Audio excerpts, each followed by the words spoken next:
untuk mampu mempelajari itu kemudian diterapkan di dalam tubuh IMM gitu. Karena masih banyak sudut-sudut masyarakat yang itu belum terjangkau oleh Muhammadiyah. Nah, itulah tugas teman-teman gitu, melengkapi sudut-sudut yang belum terjangkau oleh Muhammadiyah itu sendiri. Kemudian teman-teman yang ingin saya sampaikan bahwa pada dasarnya sekolah rakyat ini selain daripada untuk mengejawantahkan apa yang di dalam trikoda maupun trilogi, sekolah rakyat ini juga bisa dijadikan sebagai tangga awal teman-teman untuk mempelajari tentang sosial kemasyarakatan. Yang mana output-nya nanti ini khusus untuk teman-teman peserta ya, yang mana output-nya nanti teman-teman itu jika ada kesempatan itu akan terjun langsung ke masyarakat, kemudian akan bersinggungan langsung dengan masyarakat, kemudian teman-teman di sana sebagai apa istilahnya, sebagai jembatan lah istilahnya, jembatan untuk kemudian mengetahui apa sebenarnya yang menjadi persoalan yang ada di masyarakat gitu. Kalau membahas masalah data, iya benar, kita bisa mengetahui kondisi masyarakat itu dari data yang dihadirkan oleh pemerintah dan segala macam. Tapi tidak akan afdol kalau misalnya kita tidak terjun langsung gitu ke masyarakat. Kemudian kita menganalisa langsung kondisi sosial yang ada di masyarakat gitu. Nah, tantangan IMM hari ini adalah kita khususnya yang ada di pimpinan cabang ya, kita ada bidang sistem pemberdayaan masyarakat gitu dan teman-teman komisariat juga mungkin sebagian sudah ada yang memiliki bidang tersebut gitu. Ditambah lagi di cabang ini ada CM Sekolah Rakyat atau Creative Minority Sekolah Rakyat gitu. Namun hari ini kita masih sangat minim dan kita masih sangat kurang gitu dalam memberdayakan masyarakat itu sendiri gitu. Nah, selama ini mungkin ya sebagian orang termasuk saya dulu memahami memberdayakan masyarakat itu apa? Kita turun ke jalan kemudian memberi makan. Nah, itu bukan memberdayakan masyarakat gitu. Nah, gimana caranya kita tuh mampu untuk memanfaatkan SDM yang ada di masyarakat, kemudian mereka bisa independen secara kehidupan. Nah, itu mungkin yang teman-teman harus pahami perihal pemberdayaan itu. Nah, harapannya ke depan, silahkan teman-teman mengikuti sekolah rakyat ini dengan seksama, dan juga silahkan diserap ilmunya, kemudian itu nanti bisa teman-teman realisasikan atau bisa teman-teman terapkan ketika kemudian teman-teman sudah berada di lingkungan masyarakat.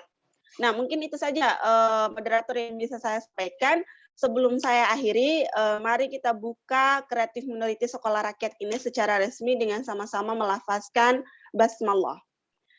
Bismillahirrahmanirrahim. Baik, mungkin itu saja dari saya. Sekali lagi semangat buat teman-teman, silahkan ikuti Sekolah Rakyat ini dengan bahagia ya teman-teman ya. Pokoknya apapun itu materinya, baik itu susah maupun sulit, susah sulit sama saja. Nah, ikuti dengan bahagia teman-teman ya. Itu saja, sekian. Billahi fi sabilil haq, fastabiqul khairat. Assalamualaikum warahmatullahi wabarakatuh. Waalaikumsalam warahmatullahi wabarakatuh. Terima kasih untuk Imawati Masita sebagai Ketua Pimpinan Cabang IMM AR Farudin. Acara selanjutnya yaitu pemaparan materi-materi. Sebelum saya menyerahkan pada acara selanjutnya, izinkan saya mengenalkan moderator kali ini. Acara pemaparan materi-materi kali ini akan dimoderatori oleh Imawati Atikah Andarwati yang menjadi salah satu kader IMM AR Farudin. Atikah Andarwati merupakan sedang menempuh sarjana ilmu pemerintahan tahun 2020 di Universitas Muhammadiyah Yogyakarta. Untuk acara selanjutnya, kami berikan kepada moderator Atikah Andarwati. Waktu dan tempat kami persilahkan.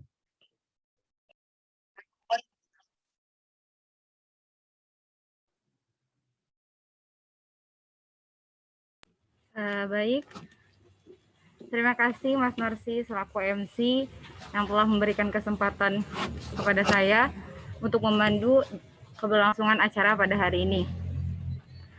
Assalamualaikum warahmatullahi wabarakatuh. Selamat pagi teman-teman semua. Apa kabar hari ini? Insya Allah, ya alhamdulillah semuanya. Semoga selalu dalam keadaan sehat walafiat. Dan karena di masa pandemi ini kita dituntut untuk lebih menjaga kesehatan kita untuk tetap bisa menjalankan aktivitas. Sebelumnya saya izin membuka masker saya ya, karena di sini juga panitia tidak berdekatan.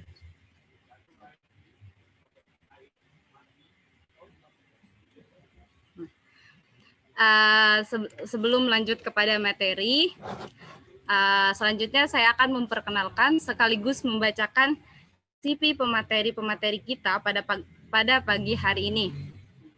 Pemateri pertama yaitu Bapak Kiai Haji Asad Kusumajaya. Halo, Assalamualaikum Bapak. Warahmatullahi wabarakatuh. Terima kasih Bapak sudah menghadiri acara ini. Bagaimana Bapak keadaannya? Alhamdulillah sehat dan selalu semangat. Alhamdulillah kalau gitu. Sehat-sehat keluarga ya Pak? Alhamdulillah. Ya, alhamdulillah. Berikut saya akan memaparkan CV dari Bapak Kiai Haji Asad Kusumajaya. Beliau lahir di Yogyakarta 1 April 1973. Beliau juga aktif sebagai Wakil Ketua Pimpinan Daerah Muhammadiyah Yogyakarta dan beliau juga sebagai pendiri toko buku online Gerilyawan Literasi. Selain itu, beliau juga memiliki karya-karya hebat yang dikarang menjadi sebuah buku yang diantaranya yaitu Pewaris Ajaran Syekh Siti Jenar Membuka Pintu Makrifat di tahun 2002, Soekarno Perempuan dan Revolusi tahun 2013, Teori Modernitas dan Globalisasi tahun 2015, Islam bagi Kaum Tertindas 2016, Akhlak Menggapai Makrifat 2017, dan masih banyak buku-buku lainnya yang tidak bisa saya sebutkan semua di sini. Lanjut kepada pembacaan CV pemateri kedua. Halo Mas Pramudia Ananta. Halo moderator. Iya, bagaimana Mas keadaannya hari ini? Sehat.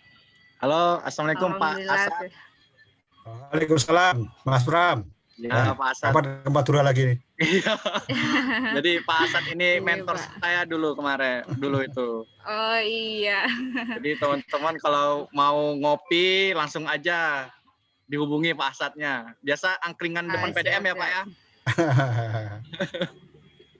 Boleh. Iya.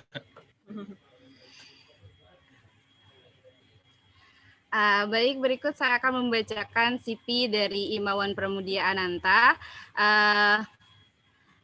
Nama lengkap Pramudia Ananta, jenjang pendidikan yang sekarang yaitu Fakultas Hukum Universitas Muhammadiyah Yogyakarta. Pengalaman organisasi beliau yaitu Sekretaris Bidang Hikmah PK IMM Fakultas Hukum Universitas Muhammadiyah Yogyakarta tahun 2018-2019, Ketua Partai Islam Progresif FHUMY tahun 2018-2019, Ketua Partai Islam Progresif UMY 2019-2020, dan Ketua Bidang SPMPC IMM AR Fahrudin tahun 2019-2020, dan Ketua Bidang Agraria DPD IMM DIY tahun 2021-2023. Baik, mungkin itu CV dari pemateri-pemateri kita, dan mungkin teman-teman tidak sabar lagi untuk menunggu materi pada pagi hari ini. Dan untuk mempersingkat waktu, kepada pemateri pertama, Bapak Asad, untuk menyampaikan materinya, waktu dan tempat dipersilahkan. Assalamualaikum warahmatullahi wabarakatuh. Waalaikumsalam warahmatullahi wabarakatuh. Alhamdulillah sehat semua teman-teman sekalian. Ini Mas Pram, Mas Ita, seluruh dan teman-teman PCIMM AR dan seluruh peserta, moderator Mbak Atika. Sebelumnya bisakah saya dijadikan co-host sehingga saya bisa share materi yang bisa saya sampaikan, yang akan saya sampaikan. Suara saya terlihat jelas nggak ya? Jelas Pak, jelas. Aman Jelas, Pak. jelas. Ya, kalau bisa saya dijadikan co-host, kalau enggak harus ada operator untuk menampilkan materi saya.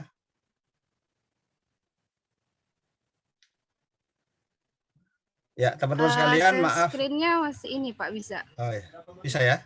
Oh, ini sudah ditampilkan ya ini ya? Nggih, Oke, Pak. ya. Nggih, Pak. Oke, teman-teman sekalian, maaf nanti saya mungkin tidak bisa menemani sampai selesai karena saya juga ada kayak semacam sarasian tentang dakwah lokal, jadi saya nanti harus mengisi di cerpat yang lain. Nanti mohon nanti saya kira nanti dengan Mas Pram bisa lebih tuntas lah nanti.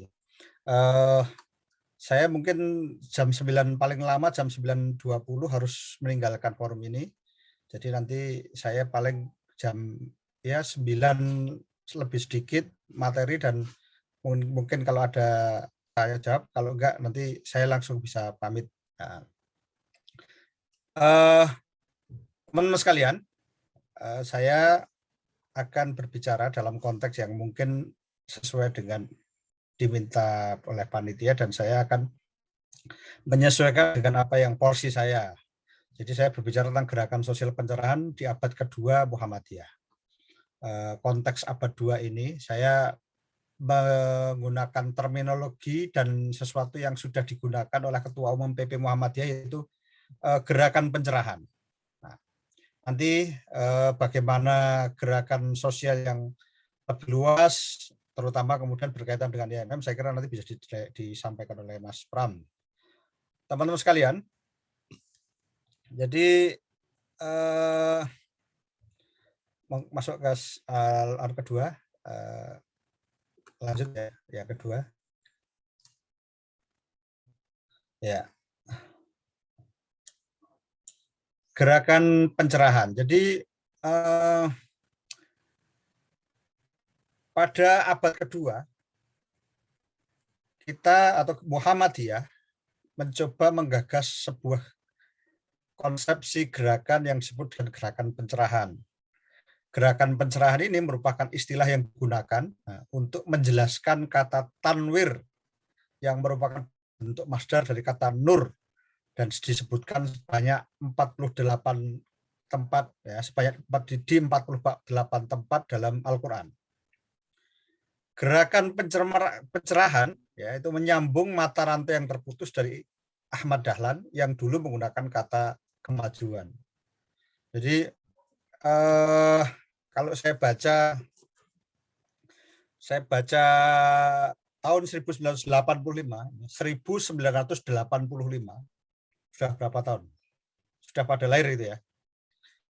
Tahun 1985, Profesor Kunto Wijoyo mengkritik penggunaan kata kemajuan ini dalam Muhammadiyah di tahun 1985 karena di 1985 itu menurut Prof. Kunto Wijoyo sudah seharusnya Muhammadiyah menemukan idiom baru untuk membangun gerakannya.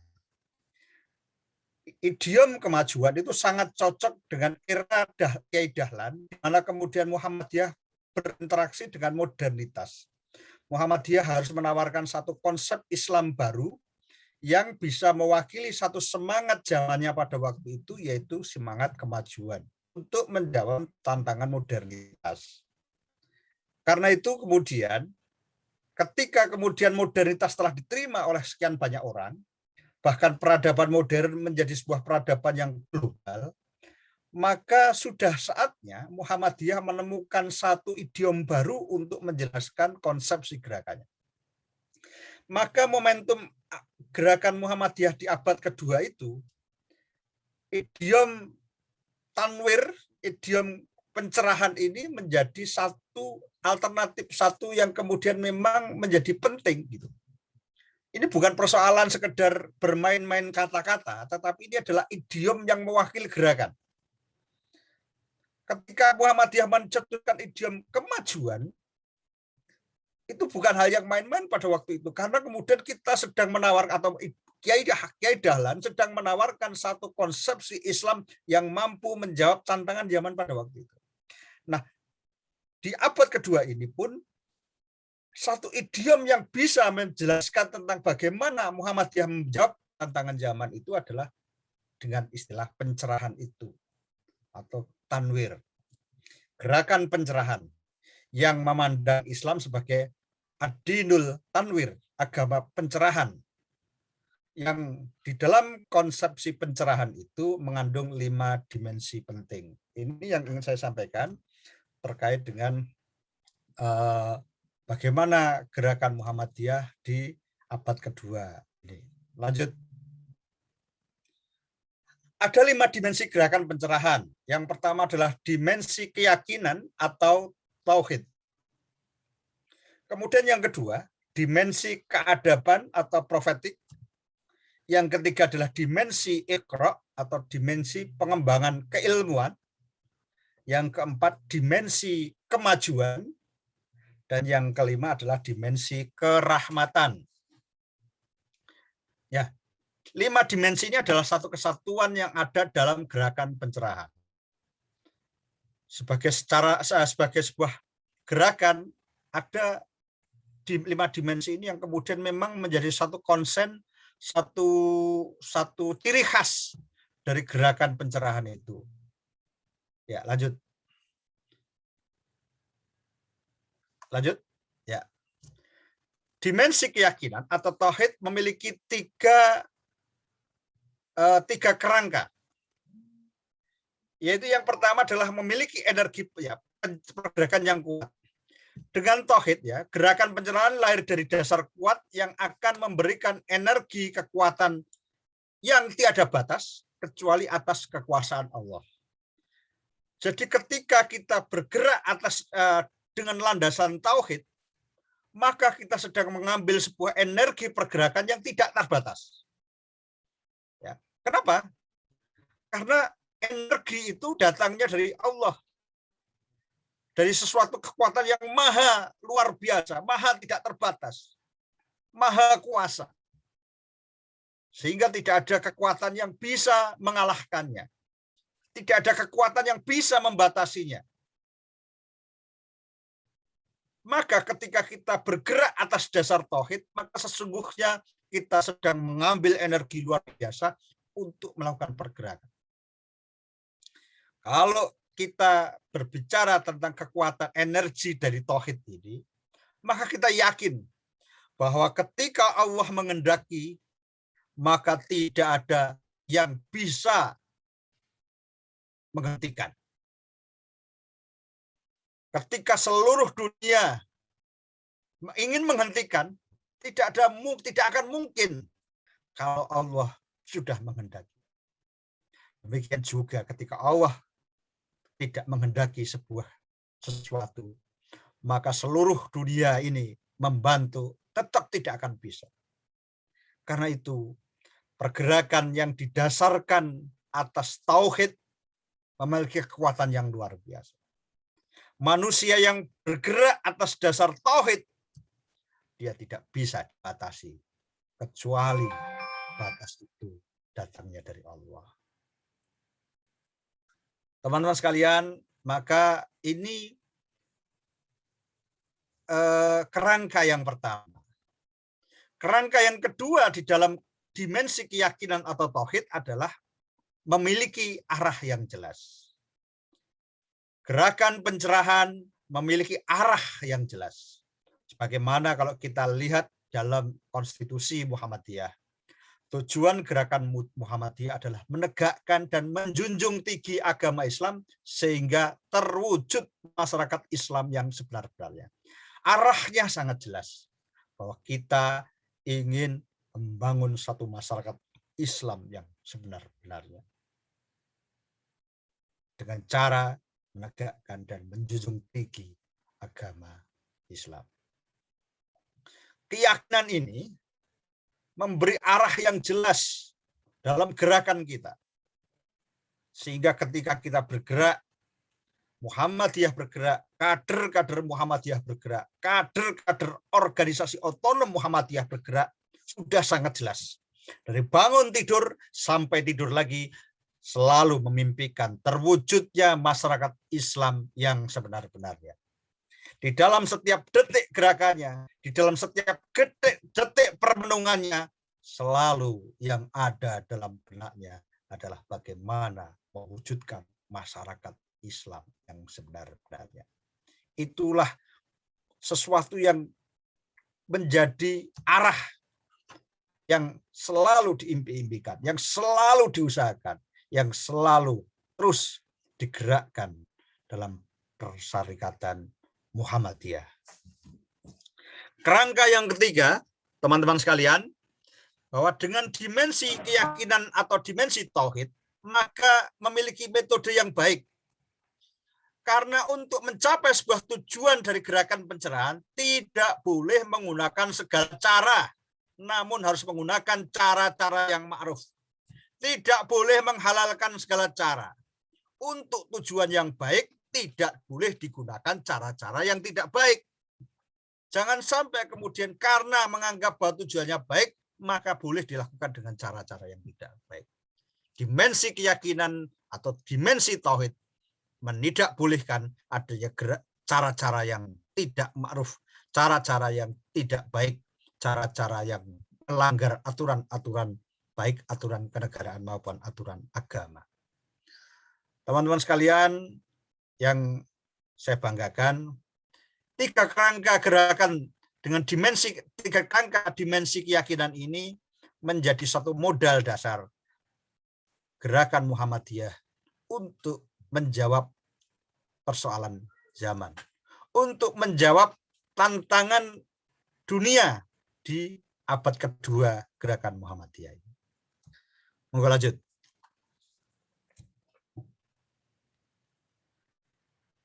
Lanjut. Ya. Kemudian dimensi yang kedua adalah dimensi keadaban atau profetik.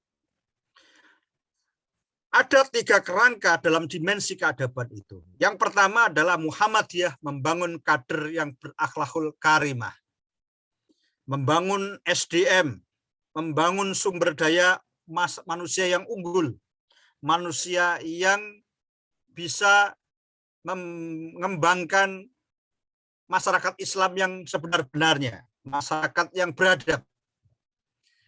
Jadi perhatian untuk membangun peradaban harus dimulai dari membangun manusianya.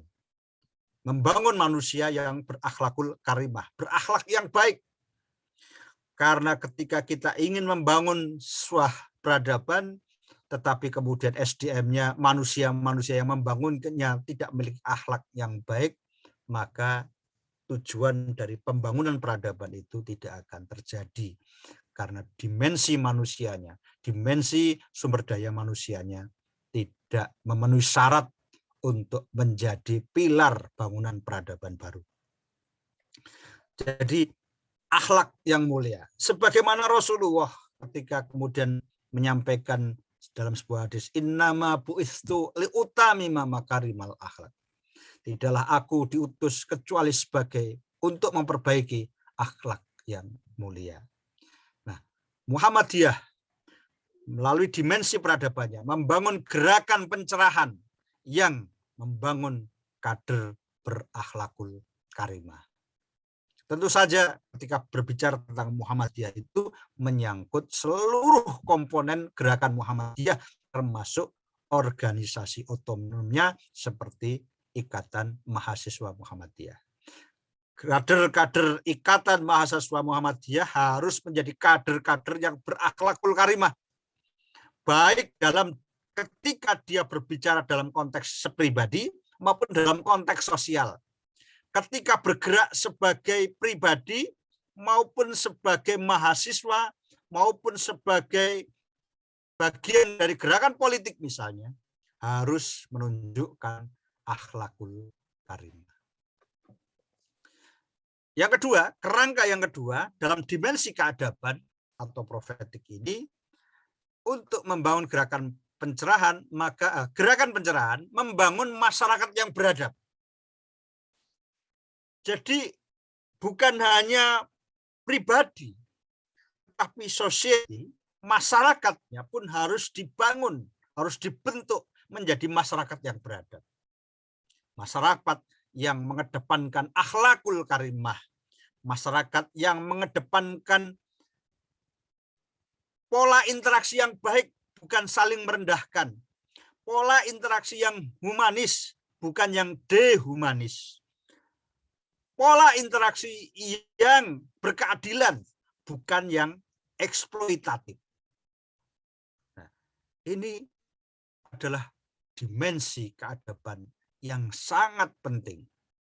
Yang ketiga, kerangka dimensi keadaban gerakan pencerahan ini adalah membangun tata kelola negara yang berketuhanan, berkemanusiaan, meneguhkan persatuan, mengembangkan permusyawaratan, serta berkeadilan sosial.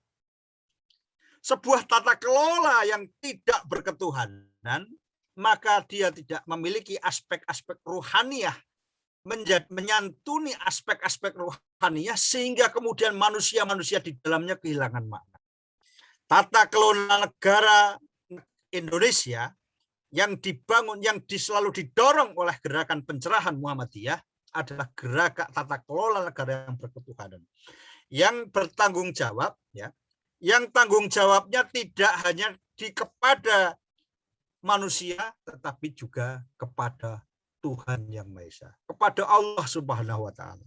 Maka siapapun yang bergerak maka siapapun yang menjalankan tugas, dia tidak hanya bertanggung jawab kepada sesama manusia, tetapi juga dia bertanggung jawab kepada Allah.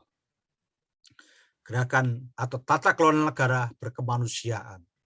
Tata kelola yang meneguhkan persatuan, bukan yang memecah belah, bukan yang membiayai oknum-oknum yang justru membuat pemecah belahan. Menjadi buzzer yang justru memecah belah. Sebuah tata kelola negara yang mengembangkan permusyawaratan, bukan dominasi atau hegemoni. Sebuah tata kelola negara yang berkeadilan sosial. Inilah 3 kerangka dimensi keadaban dari gerakan pencerahan Muhammadiyah. Lanjut. Dimensi yang keempat adalah dimensi Iqra atau dimensi pengembangan keilmuan. Dimensi Iqra ini dibangun dengan 3 kerangka. Yang pertama adalah mengembangkan tradisi bayani. Bahwa sebagai sebuah gerakan pencerahan, Muhammadiyah menerima ayat-ayat qauliyah, baik dari Al-Quran maupun As-Sunnah Maqbulah, sebagai sumber dari inspirasi keilmuan. Jadi mengembangkan satu tradisi bayani, mengimplementasikan ayat-ayat qauliyah ini dalam kehidupan yang nyata. Sebagai sumber pencerahan. Sebagai sumber pencerahan, sebagai sumber pengembangan keilmuan. Kemudian yang kedua, kerangka yang kedua adalah mengembangkan tradisi, ini tradisi, mengembangkan tradisi burhani, yaitu mengimplementasikan ayat-ayat kauniyah. Pengembangan ilmu pengetahuan melalui penelitian-penelitian, riset-riset yang dilakukan oleh para akademisi, oleh para intelektual, termasuk mahasiswa, sangat penting untuk dilakukan untuk kita mengembangkan keilmuan yang maju. Nah, yang ketiga tidak boleh dilupakan adalah mengembangkan tradisi irfani, yaitu melakukan implementasi tazkiyatun nafs, penyucian jiwa. Karena ketika tradisi keilmuan baik yang dari tradisi bayani maupun tradisi burhani, ketika tidak diikuti dengan tradisi irfani, yaitu penyucian jiwa, maka yang muncul bisa jadi adalah anarkisme atas dasar intelektualisme. Ketika nalar baik yang bayani maupun burhani tidak lahir dari jiwa yang suci, maka sangat mungkin muncul keilmuan-keilmuan yang arogan yang justru akan melahirkan kerusakan di muka bumi ini, baik dari tradisi bayani maupun dari tradisi burhani. Lanjut. Yang keempat adalah dimensi kemajuan. Di dalam gerakan pencerahan, dimensi kemajuan memiliki 2 kerangka, yaitu beramal nyata membangun masa depan yang lebih baik. Artinya gerakan pencerahan berorientasi ke depan, bukan ke belakang.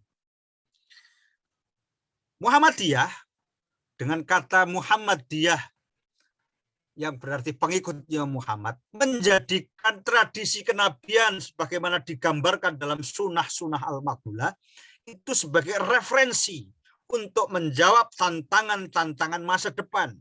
Tetapi orientasinya jelas bahwa gerakan Muhammadiyah, gerakan pencerahan itu berorientasi ke depan. Menjawab tantangan-tantangan masa kini untuk membangun masa depan yang lebih baik. Kita tidak bisa kembali ke masa lalu karena perjalanan waktu dari masa lalu ke masa kini dan menuju masa depan. Maka amal nyata kita adalah amal untuk membangun masa depan yang lebih baik. Hari ini harus lebih baik dari kemarin dan besok lebih baik dari hari ini. Kerangka yang kedua, dimensi kemajuan dalam gerakan pencerahan adalah beramal nyata dengan semangat kepeloporan. Kita harus selangkah lebih maju karena kemudian ketika kita bergerak di tempat maka kita berarti jumud dan demikian kemudian kita tidak mampu untuk menjawab tantangan zaman yang terus berputar. Kemajuan zaman selalu muncul sebagai bagian dari tantangan kita dan ketika kita berhenti untuk melakukan kepeloporan maka kita menyerah kepada zaman yang terus maju, terus bergerak. Maka dimensi kemajuan, kerangka dimensi kemajuan dalam gerakan pencerahan ini harus memiliki semangat ya, beramal nyata dengan semangat kepeloporan. Kenapa harus beramal nyata? Karena kita betul-betul menjawab tantangan yang ada di masa kini. Nyata. Nah, dengan semangat kepeloporan. Lanjut.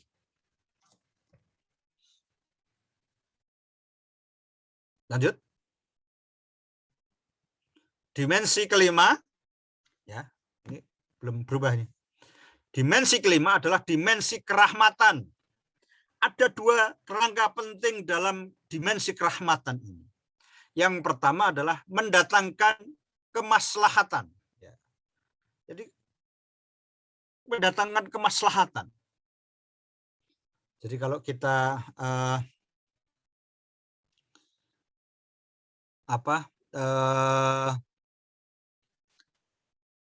sebagai sebuah gerakan pencerahan, seorang kader dari gerakan pencerahan datang di sebuah tempat, maka dia harus menjadi bagian dari datangnya kemaslahatan, bukan datangnya kemaksiatan, kemungkaran, atau justru kemudian menjadi bagian dari masalah. Gerakan pencerahan lahir dari kader-kader yang mendatangkan kemaslahatan. Sebagaimana Rasulullah menjadi rahmatan lil alamin. Wa ma arsalnaka illa rahmatan lil alamin. Dan tidaklah engkau diutus kecuali sebagai rahmat bagi semesta alam. Maka kader-kader gerakan pencerahan ketika datang di sebuah tempat, ketika bergerak di sebuah tempat, ketika mengembangkan gerakan di sebuah tempat, maka yang datang adalah kemaslahatan, perbaikan, kebaikan, kemanusiaan, sesuatu yang memberikan datangnya manfaat. Yang kedua, dimensi kerahmatan mendatangkan ukhuwah. Salah satu bentuk rahmat itu adalah ketika hati saling bersatu, hati saling punya rasa tanggung jawab bersama. Sesuatu yang memang kemudian lahir sebagai sebuah rahmat. Sebuah rahmat atau masyarakat yang berpecah belah tidak ada rahmat di dalamnya. Masyarakat yang berpecah belah justru menjadi tersiksa di dalam bermasyarakat. Karena itu dimensi kerahmatan yang kedua adalah mendatangkan ukhuwah. Gerakan kader-kader Muhammadiyah, kader-kader gerakan pencerahan ketika datang di sebuah tempat melahirkan ukhuwah, bukan melahirkan disintegrasi, bukan melahirkan perpecahan yang justru akan melemahkan, tetapi yang datang adalah ukhuwah. Lanjut. Nah, Gerakan, ya ini yang terakhir ya, gerakan sosial pencerahan Muhammadiyah adalah konstruksi gerakan sosial baru di abad kedua. Ya, jadi ketika diturunkan sebagai sebuah gerakan sosial, maka gerakan pencerahan jadi gerakan sosial pencerahan adalah konstruksi gerakan sosial baru di abad kedua Muhammadiyah untuk membangun pola hubungan yang ideal masyarakat sipil, negara, dan pasar. Trikotomi atau kemudian bentuk-bentuk trikotomi ini jangan menjadi bentuk-bentuk yang justru merusak atau justru saling meniadakan, saling kemudian membuat kerusakan. Identifikasi misalnya Muhammadiyah sebagai bagian dari gerakan sipil tidak selalu atau tidak kemudian harus berhadapan-hadapan dengan negara, apalagi kemudian juga atau juga dengan pasar, tetapi ini adalah pola sinergi, pola hubungan yang dibangun secara ideal antara masyarakat sipil, negara, dan pasar. Pasar sebagai sebuah kekuatan ekonomi, negara sebagai sebuah kekuatan yang mampu untuk melindungi masyarakat sipil, dan masyarakat sipil sebagai bagian dari representasi dari masyarakat banyak, harus dibangun dengan pola hubungan yang ideal. Dan gerakan sosial baru, gerakan sosial pencerahan adalah gerakan yang senantiasa mencoba terus mengelaborasi kekuatannya untuk membangun pola hubungan yang ideal antara masyarakat sipil, negara, dan pasar.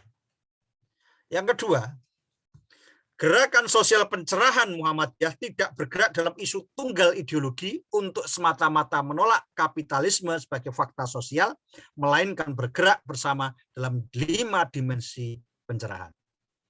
Kalau gerakan sosial lama bergerak atas dasar ideologi, isu tunggal ideologi untuk menolak kapitalisme, tetapi gerakan sosial baru bergerak tidak dengan isu tunggal ideologi, tetapi kemudian dia bergerak dengan berbagai dimensi gerakan, berbagai bentuk gerakan, gerakan lingkungan, gerakan perempuan, gerakan politik, gerakan pendidikan, gerakan, dan banyak sekali gerakan-gerakan yang lain sebagai wujud dari gerakan sosial baru itu, sebagai elemen-elemen gerakan sosial baru itu, tetapi dia harus punya dasar dalam konsepsi gerakan pencerahan, yaitu 5 dimensi pencerahan yang tadi sudah kita bicarakan.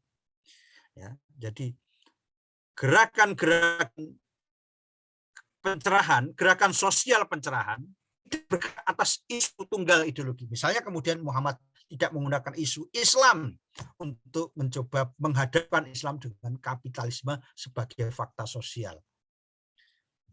Muhammadiyah tentu saja melihat betapa jahatnya kapitalisme dengan berbagai instrumennya yang kemudian dibangun dalam industrialisasi. Tetapi itu semata-mata kemudian Muhammadiyah bergerak atas isu tunggal ideologi Islam misalnya untuk dihadapkan pada fakta kapitalisme itu. Tetapi Muhammadiyah bergerak dengan berbagai dimensi, ya, bergerak dengan berbagai dimensi gerakan, berbagai elemen gerakan, baik di dalam Muhammadiyah dan bersama-sama elemen gerakan lain di luar Muhammadiyah, yang kemudian didasarkan atau bergerak atas dasar 5 dimensi pencerahan tadi, ya, atas dasar tauhid, atas dasar yang kedua tadi, gerak tauhid, kemudian atas dasar kemudian yang ketiga atas dasar iqra, atas dasar kemajuan, dan atas dasar kerahmatan. 5 dimensi pencerahan itu adalah bagian dari atau adalah satu nilai yang betul-betul mewakili dari gerakan pencerahan, gerakan sosial pencerahan itu. Tidak berdasarkan isu tunggal. Sehingga kemudian Muhammadiyah bisa berbicara tentang agraria, krisis agraria. Muhammadiyah bisa bergerak atas dasar krisis air misalnya. Muhammadiyah bisa melakukan pergerakan atas dasar isu lingkungan, atas dasar isu krisis politik, atas dasar isu krisis demokrasi, atas dasar isu kebodohan, atas dasar banyak sekali isu-isu yang bisa digunakan, tetapi memiliki kerangka bersama dalam 5 dimensi pencerahan tadi. Sehingga kemudian, saudara sekalian, Muhammadiyah, gerakan sosial pencerahan Muhammadiyah, memaksimalkan kerja majelis dan lembaga, serta ortom, organisasi otonom seperti juga IMM, Pemuda Muhammadiyah, Nasihatul Aisyah, Hizbul Waton, Tapak Suci, dan seluruh ortom yang ada di Muhammadiyah, serta amal usaha dalam mengaktualkan 5 dimensi pencerahan. Insya Allah dengan semua itu, maka Muhammadiyah telah menjalankan misinya. Dan insya Allah dengan semua itu kita akan sampai pada tujuan dari Muhammadiyah, yaitu melahirkan masyarakat Islam yang sebenar-benarnya. Demikian yang bisa saya sampaikan. Assalamualaikum warahmatullahi wabarakatuh. Waalaikumsalam warahmatullahi wabarakatuh. Waalaikumsalam warahmatullahi wabarakatuh. Sangat menarik sekali ya perbincangan pada pagi ini mengenai gerakan sosial Muhammadiyah abad kedua. Mungkin selanjutnya langsung masuk ke sesi pertanyaan. Saya buka satu termin untuk 2 orang. Sebelum mengutarakan pertanyaannya, dimohon untuk menggunakan fitur raise hand terlebih dahulu. Oke, untuk para peserta yang ingin bertanya silakan.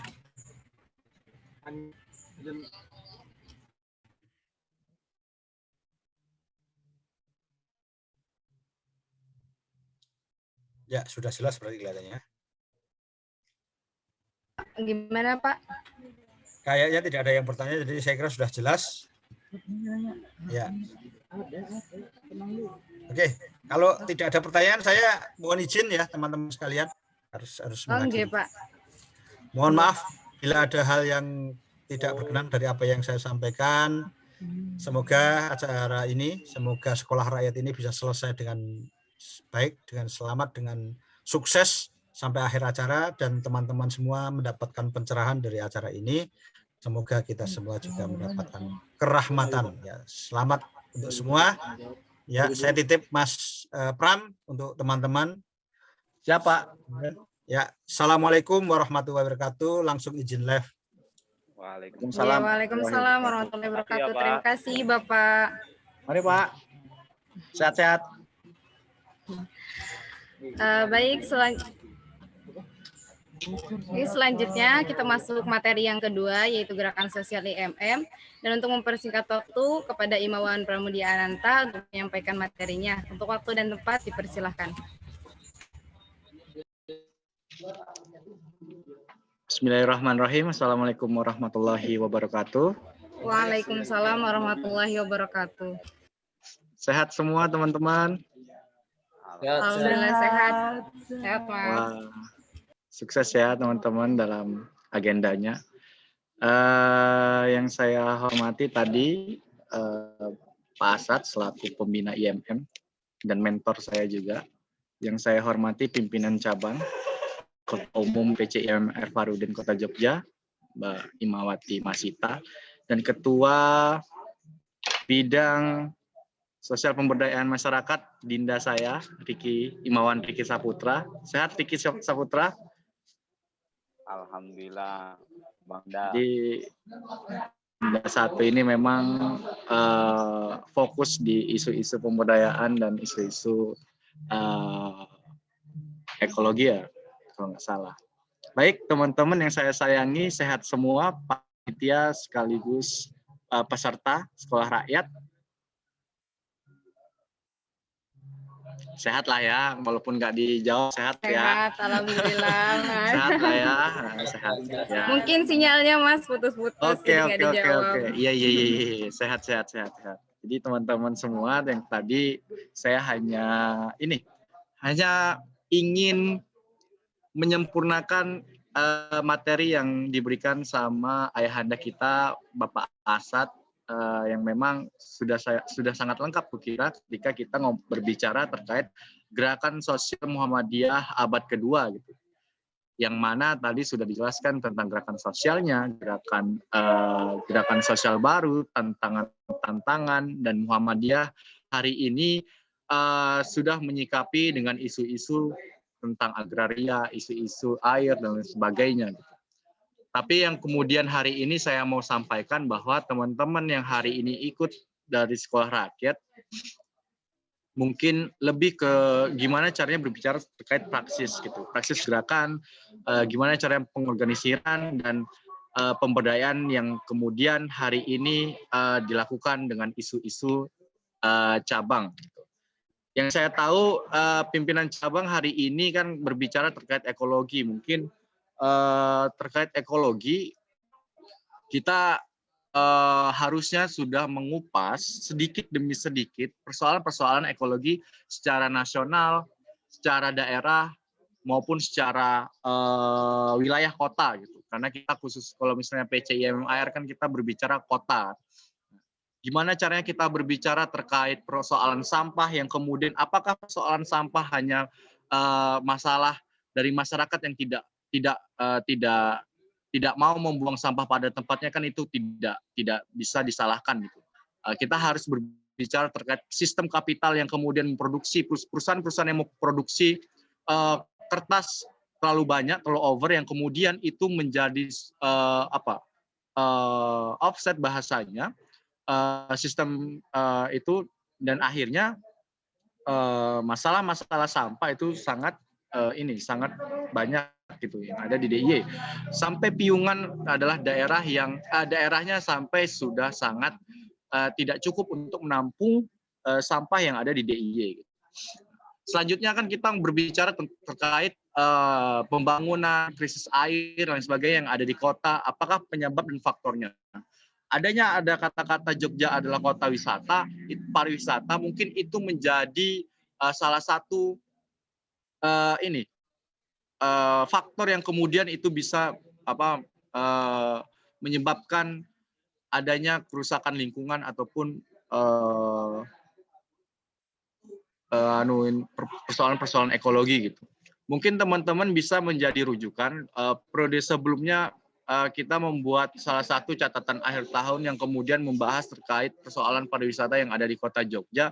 Mungkin teman-teman cabang bisa nanti membedah apakah hari ini persoalan-persoalan ekologi itu benar yang kita garap, yaitu persoalan dari kata-kata yang ataupun cita-cita dari pemerintah, yaitu pariwisata itu sendiri. Karena memang gini, adanya pariwisata kayak misalnya pada pembangunan YIA itu juga harus didampingi dengan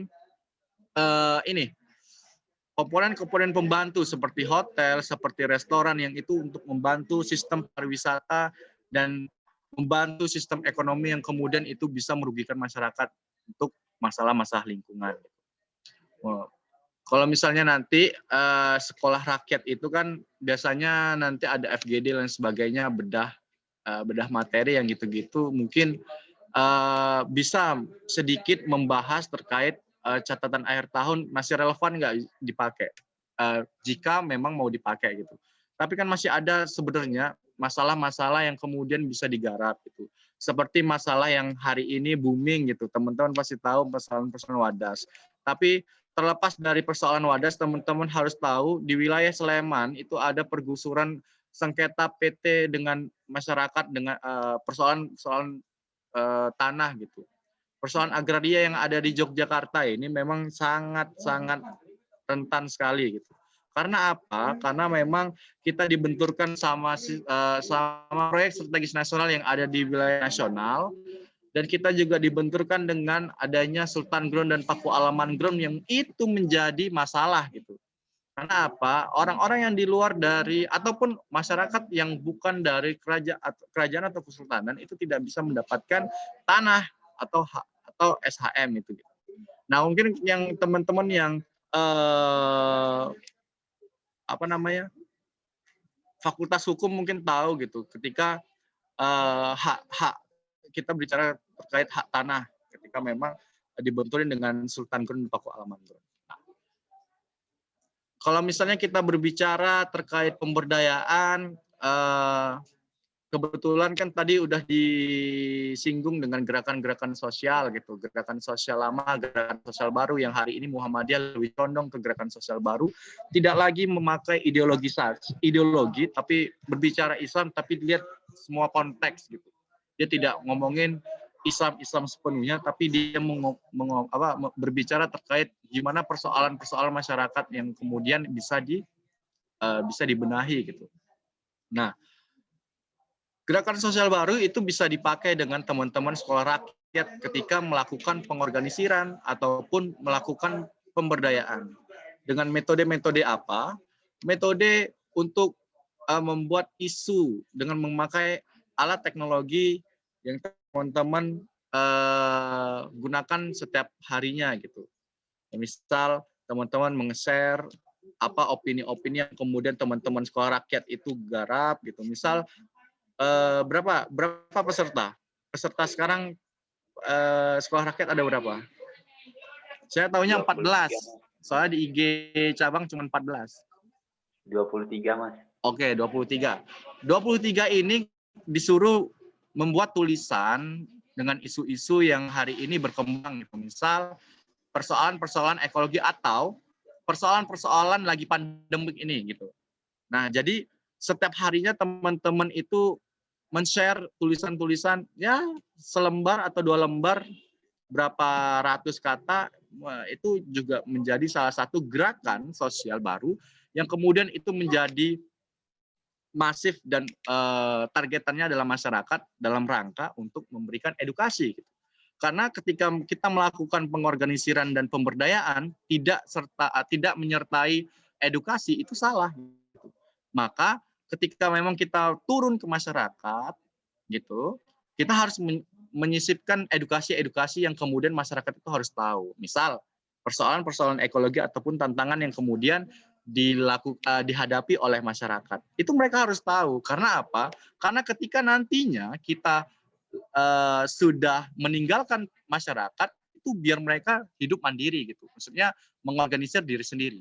Sebaik-baiknya melakukan pengorganisiran adalah ketika kita menjadi hanya sebatas fasilitator dan ide-ide gagasan ataupun ide-ide dari pengorganisiran itu mereka terbentuk dari masyarakat itu sendiri gitu. Jadi seperti itu ya. Saya gerakan sosial baru itu lebih enak dan lebih relevan untuk hari ini gitu. Apalagi kita dibenturkan dengan pandemi. Tadi Mbak Imawati Masita sudah menjelaskan bahwa sebenarnya sekolah rakyat itu ini offline ya, offline. Tapi kan karena PPKM, organisasi PPKM itu kita jadinya online. Tapi tidak apa-apa, saya sangat mengapresiasi gerakan-gerakan ini ataupun forum-forum ini masih berjalan, masih ada, tidak buntu siasat dengan adanya keadaan seperti ini. Teman-teman mau membuat lingkaran-lingkaran seperti ini, saya sangat mengapresiasi. Karena kebanyakan organisasi sekarang ini sudah saya rasa banyak yang tidak survive dan tidak berkembang gitu karena adanya keadaan seperti ini. Tapi teman-teman IMM khususnya PCIMR Farudin masih mau dan masih membuka ruang-ruang seperti ini ya saya sangat apresiasi. Apalagi agendanya pagi jam 8 itu sangat keren gitu. Saya bangun pagi, saya dibangunin sama teman-teman cabang itu keren. Saya sholat tapi kan saya tidur lagi. Jadi saya bangga gitu. Jarang ada SG itu pagi. Jadi saya sangat mengapresiasi banget Ricky Saputra itu. Soalnya saya tahu Ricky Saputra jarang bangun pagi.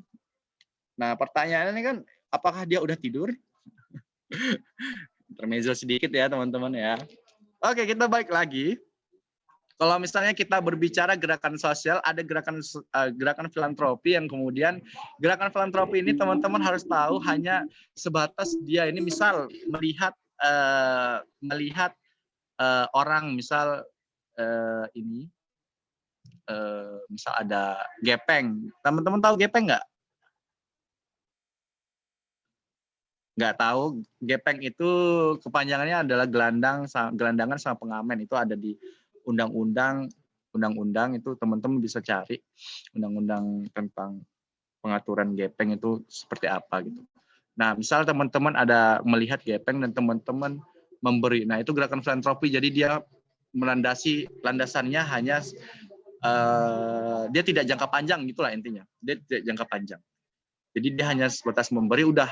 Nah, tapi kan kita kalau misalnya ngomongin pemberdayaan, ngomongin pengorganisiran, kita berbicara jangka panjang. Misal tahun kemarin melakukan apa, tahun ini melakukan apa, dia minimal 5 tahun itu bisa dikatakan sukses mungkin. Kalau misalnya terus digaungkan sistem pengorganisaran dan pengembangan.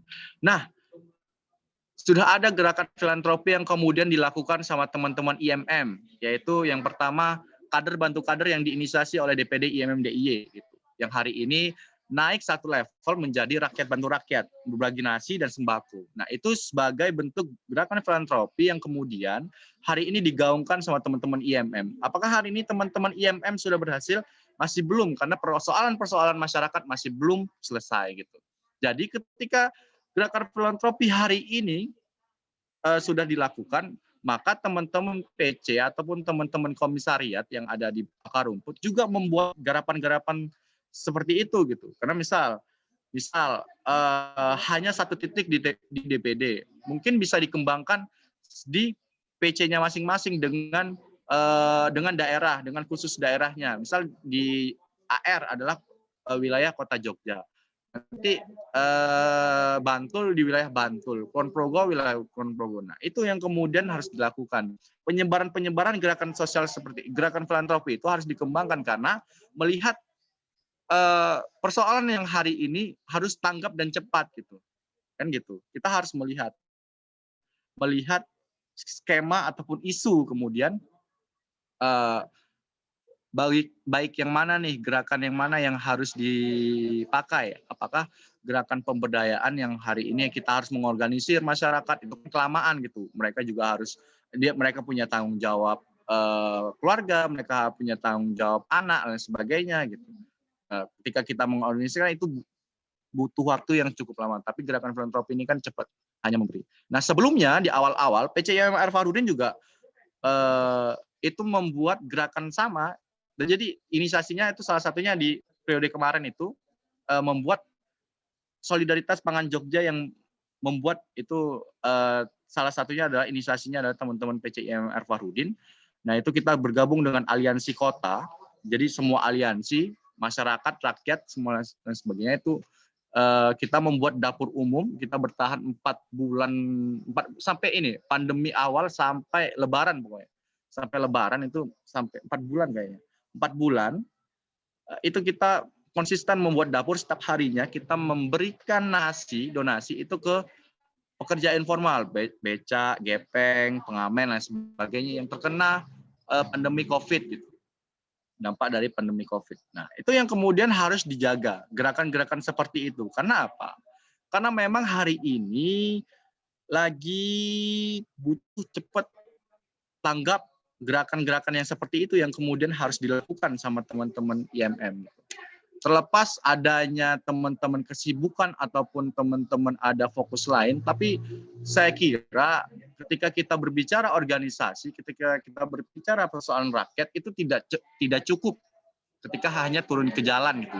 Mengorganisir itu kan butuh juga seperti itu gitu.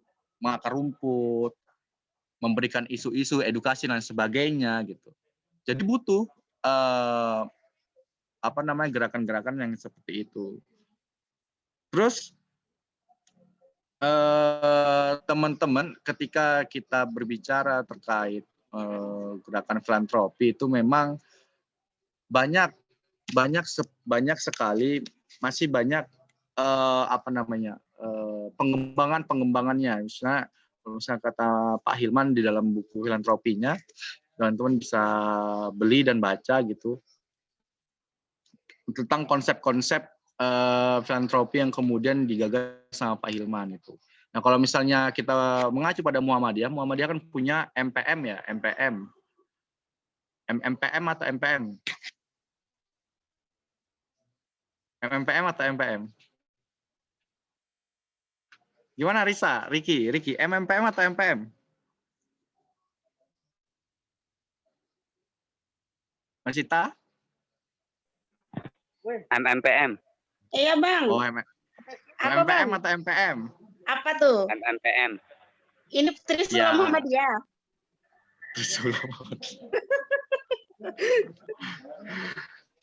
Ya, terus ada lazismu. Nah, dan banyak lagi gerakan-gerakan Muhammadiyah yang kemudian hari ini masih konsisten membantu persoalan-persoalan masyarakat. Dengan adanya narasi filantropi dan teologi Al-Ma'un itu juga menghadirkan ini PKU yang hari ini teman-teman bisa nikmati. Itu merintisnya sangat susah karena memang pertama ide dan gagasan itu dikatakan gila dan Muhammadiyah tidak akan mampu katanya.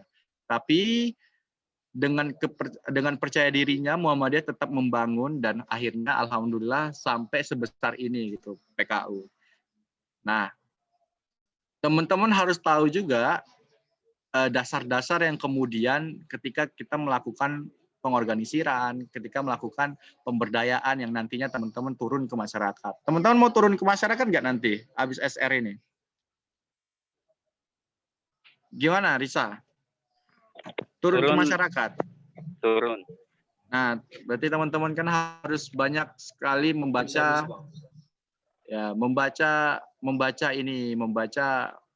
referensi-referensi yang kemudian untuk membantu jalannya pengorganisiran dan pemberdayaan itu sendiri gitu. Apalagi teman-teman masih ekologi kan, itu isunya. Iya, Risa. Iya Masih, Bang, Ta? ekologi. Oke, ekologi. Oke ya.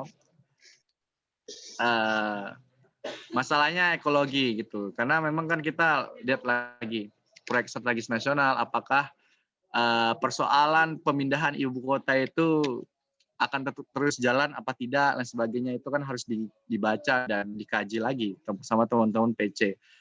Walaupun itu hanya sebatas PSN ataupun wilayah nasional, itu akan berdampak pada wilayah Kota Jogja.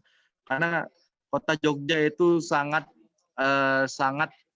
rentan dalam masalah-masalah seperti itu gitu. Karena sampai kemarin aja yang 10 Bali baru, Borobudur salah satunya mendapatkan dana sebegitu banyaknya untuk menjadikan daerah Borobudur menjadi pariwisata yang sangat diminati gitu. Jadi itu menjadi tantangan dan sebenarnya teman-teman dari IMM, AR Farudin dan teman-teman sekolah rakyat harus segera turun ke masyarakat dan melakukan pengorganisiran. Tapi sebelum itu kan harus didasari dengan belajar analisis sosial, terus wilayahnya seperti apa, di mana wilayah SPM, sekolah rakyat tuh letaknya di mana gitu. Apakah sama dengan hikmah gitu.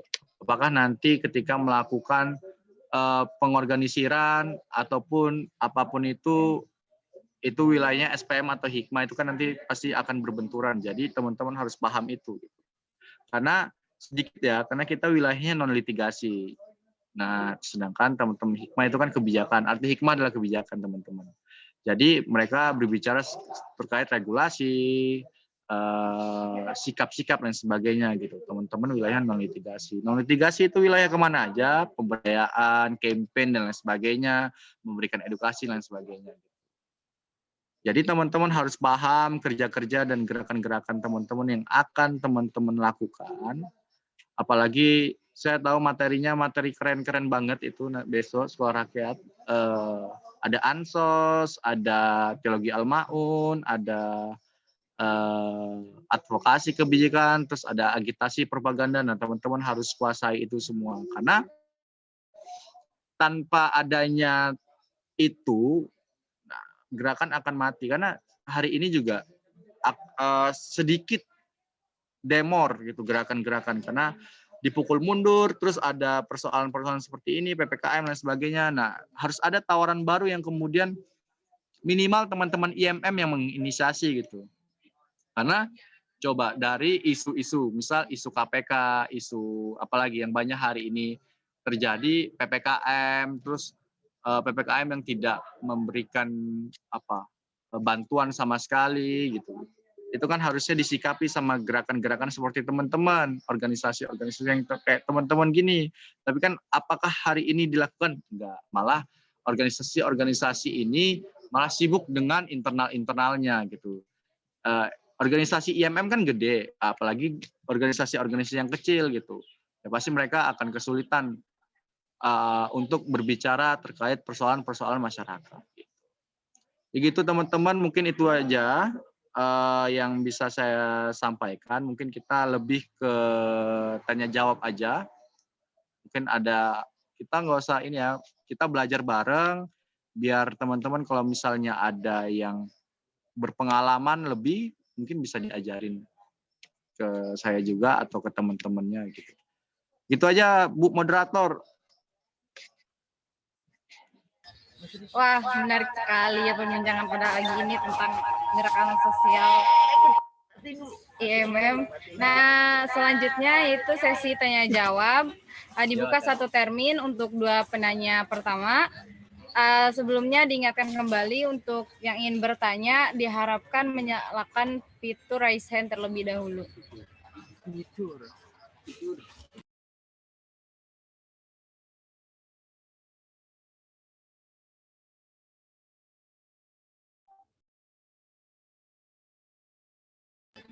Ayo teman-teman yang ingin bertanya. Izin bertanya.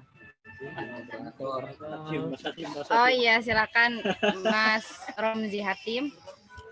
Ya, sebelumnya jadi maaf ya, jadi saya off cam karena kalau misalnya saya on cam ini nggak ada suaranya gitu, nih kendala sinyal, maaf sekali.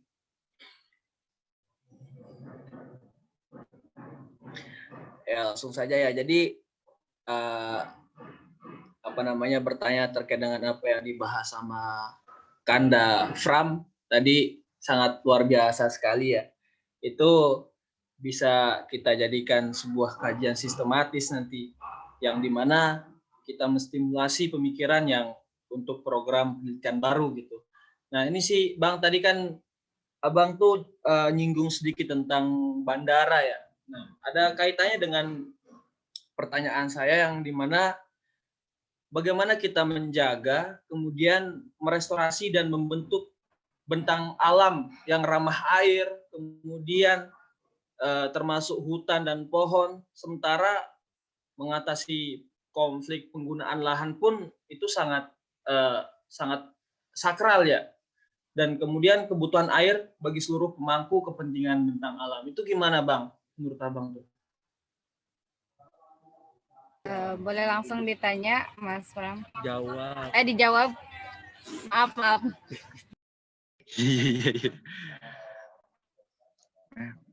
Hati ini keren kali, di mana-mana emang. Oke. Kalau berbicara terkait bandaranya, gitu, terus gimana caranya menjaga bentang alam yang kemudian hari ini harus kita jaga, mau air, maksudnya dengan pasal 33 air, bumi dan isi yang terkandungnya itu diolah sama negara untuk kepentingan masyarakat, itu kemudian apakah hari ini relevan yang kemudian masyarakat bisa dinikmati? Saya kira masih belum, karena negara hari ini abai dengan tugasnya. Hari ini tidak negara tidak bisa menjawab persoalan-persoalannya, dan malah negara hanya melihat kepentingan pemodal gitu. Tapi tidak apa-apa, masih ada teman-teman yang kemudian yang masih waras, yang kemudian masih mau duduk bincang di online ini untuk membahas terkait persoalan-persoalan yang hari ini terjadi gitu. Ketika hari ini kita berbicara terkait proyek strategis nasional, itu adalah kepentingan secara nasional yang kemudian itu memang susah untuk dihindarin gitu. Tapi paling enggak teman-teman mahasiswa itu bisa mengedukasi pada masyarakat bahwa pentingnya untuk menjaga dan merawat, misal ya masyarakat itu mempunyai tanah untuk bercocok tanam dan bertani gitu. Jadi melakukan edukasi seperti itu. Nah, contoh seperti NIA itu sangat lama. Teman-teman Sekber, teman-teman tahu ini organisasi Sekber itu dia turun ke Bandara NIA itu sejak 2007 sampai akhirnya 2017 mereka sah digusur gitu. Karena proyek strategis nasional itu kan jangka panjang gitu. Proyek Bandara NIA itu sudah dimukakan ke umum sejak 2006 atau 2007 gitu.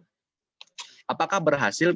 Kalau misalnya berhasil kan sampai bandara itu nggak ada gitu, nggak dibangun di tempat itu. Tapi kan nggak, tetap aja dilakukan pembangunan bandara. Tapi mereka mempunyai keberhasilan yaitu membangun kesadaran masyarakat terkait menjaga tanah, menjaga alam dan lain sebagainya gitu. Nah, isu yang kemudian ini, YIA ini, itu kan sampai kemana-mana, dari Sabang sampai Merauke, sampai ini, semua Indonesia itu tahu persoalan-persoalan NIA gitu. Bahwa ada persoalan, ada pembangunan, ada yang lain sebagainya. Tanah warga mau dicopot sama Angkasa Pura dan sebagainya. Jadi ada titik-titik keberhasilan yang kemudian itu patut kita apresiasi. Walaupun tidak besar, karena ketika melakukan pemberdayaan dan pengorganisiran, itu targetannya jangan sampai yang langsung tinggi, atau hancurkan negara, ataupun hancurkan sistem, ataupun mengganti sistem kapitalisme ke sosialisme. Tidak, jangan sampai targetan-targetan yang teman-teman lakukan ketika melakukan pengorganisiran dan pemberdayaan, itu seperti itu gitu. Harus ada targetan-targetan kecil, yaitu yang pertama, harus ada edukasi dan pemahaman bagi masyarakat terkait krisis air, tanah dan sebagainya gitu. Atau targetan yang kedua adalah bagaimana teman-teman ataupun masyarakat di luar dari orang yang mempunyai sengketa tanah itu tahu dengan isu kita. Gitu. Nah, itu kan adalah target-target yang kecil yang kemudian harus dan bisa dilakukan, bisa dicapai. Jadi ketika memang hari ini persoalan-persoalannya yang kemudian itu bersinggungan dengan tanah, itu harus punya strategi gitu. Strategi gimana caranya membangun gerakan, membangun pertahanan dan sebagainya, dan itu strategi itu harus matang memang. Nah, nanti kan teman-teman ada tuh materinya besok. Nah, ini kan kita berbicara begitu tim. Jadi teman-teman bisa belajar dengan khusus besok di materi terkait bagaimana kita dalam membuat strategi yang kemudian itu bisa kita menangkan. Paling tidak strategi itu bisa kita menangkan dengan targetan-targetan kecil. Gitu. Nah, nanti kan kalau misalnya agenda untuk menjaga alam, menjaga tanah, yang krisis air, kalau misalnya di Muhammadiyah itu ada agraria depannya itu fikih agraria gitu, fikih agraria yang kemudian Muhammadiyah keluarkan, itu adalah bentuk respon Muhammadiyah dalam kerusakan keagrarian gitu. Agraria kan bukan mencakup tanah aja, punyaan tanah, kepemilikan tanah gitu. Nah, jadi seperti itu. Kalau misalnya kita berbicara terkait gimana caranya menjaga ataupun menjaga alam itu, karena memang kalau misalnya hanya kita memakai elemen masyarakat, mahasiswa gitu kan selalu dibedakan gitu. Nah, ketika kita hanya berbicara di forum ini tanpa kita melibatkan dan memberikan edukasi kepada masyarakat, apakah kita bisa menjaga alam itu? Kan enggak juga, karena yang bersinggungan langsung, yang bersentuhan langsung sama alam adalah masyarakat gitu. Apakah teman-teman itu bersinggungan sama alam? Enggak, teman-teman kan di kos. Kan gitu, teman-teman di kos. Lihat ngezoom gini. Apakah teman-teman mau turun ke masyarakat? Saya kira enggak. Berapa kali teman-teman itu di kos itu berbicara dengan ini tetangga asli Jogja, atau ikut pengajian di masjid-masjid kos teman deh. Saya rasa enggak. Paling teman-teman ikut pengajian itu ngaji di TPA yang ada di komisariat teman-teman, kan gitu. Nah, sebetulnya jauh ketika memang jauh sebetulnya. Harus ada bentuk penyadaran kepada diri kita sendiri gitu. bahwa ketika kita berbicara masyarakat, apakah kita bermasyarakat? Kan enggak juga. Saya yakin itu teman-teman nggak usah ini. Kita buka-bukaan aja karena ya kebanyakan seperti itu gitu. Teman-teman pasti jarang menyentuh wilayah-wilayah masyarakat. Jangankan wilayah masyarakat yang bersinggungan deh, sama tetangga aja pasti jarang gitu. Nah, jadi sebenarnya kalau misalnya kita mau ingin mengetahui strategi apa yang kemudian harus dipakai untuk menjaga, ya tetap kita bersama masyarakat untuk membangun gerakan-gerakan itu memang dari masyarakat itu sendiri idenya gitu. Karena memang mereka yang bersentuhan langsung pada alam gitu. Jadi seperti itu ya teman-teman yang harus lakukan. Gitu tim. Kalau misalnya menjaga alam itu. Jadi harus ada strategi tingkatan strategi. Jadi biar struktur, biar kita gerakannya struktur, sistematis dan masif. Jadi gitu. Udah struktur, udah bagus nih, terus tersistem. Kalau nggak masif, ya podo aja gitu. Maksudnya dia nggak terus berjalan, jadi mati. Nah, gerakan-gerakan itu sekarang itu kurang konsisten dalam melakukan gerakan-gerakan seperti itu kerakyatan. Kenapa? Capek. Karena kita juga ada tuntutan gitu. Jadi ketika kita melakukan pengorganisan atau pemberdayaan, kita harus lihat dulu diri kita gitu. Apakah kita mampu atau enggak. Jangan sampai kita yang melakukan pengorganisiran kita tidak selesai dengan diri kita gitu. Kasihan masyarakatnya. Misal teman-teman SR follow up-nya live in karena ikut PA2 live in. Live in di mana? Cilacap adalah masalah PLTU. Terus ada Kebumen, ada masalah urut sewu yang petani konflik sama TNI. Ada di Kebumen itu di Gombong, masalah kurs air yang dikeruk sama perusahaan. Terus ada Wadas teman-teman pasti tahu karena punya isu banyak itu. Kalau di wilayah Jogja ada apa? Jomboran tuh masalah tuh di Sleman itu Jomboran.